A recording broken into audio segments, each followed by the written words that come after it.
नमश्चण्डिकायै। ॐ श्रीदुर्गायै नमः। अथ सप्तश्लोकी दुर्गा।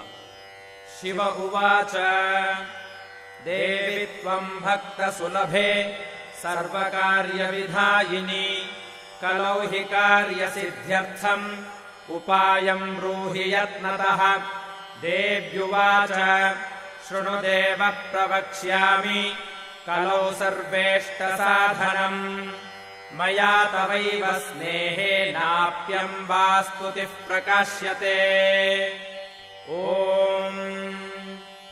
अस्य श्रीदुर्गा सप्तश्लोकी स्तोत्रमन्त्रस्य नारायण ऋषिः अनुष्टुप्छन्दः।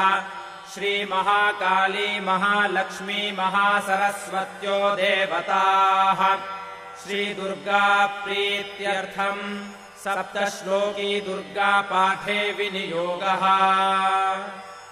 ॐ ज्ञानिनामपि चेतांसि देवी भगवती हि सा बलादाकृष्य मोहाय महामाया प्रयच्छति। दुर्गे स्मृता हरसि भीतिमशेषजन्तोः स्वस्थैः स्मृता मतिमतीव शुभाम् ददासि।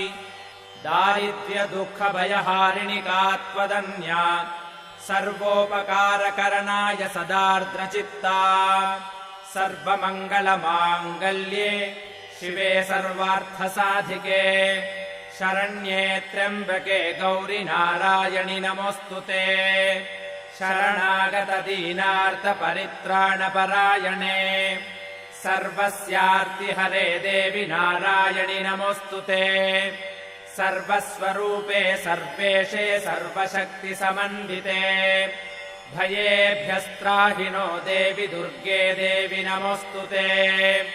रोगानशेषानपहंसि तुष्टारुष्टातु कामान् सकलानभीष्टान्। त्वामाश्रितानाम् न विपन्नराणाम् त्वामाश्रिता ह्याश्रयताम् प्रयान्ति। सर्वाबाधा प्रशमनम् त्रैलोक्यस्याखिलेश्वरि एवमेव त्वया कार्यमस्मद्वैरिविनाशनम्। इति श्रीसप्तश्लोकी दुर्गा सम्पूर्णा।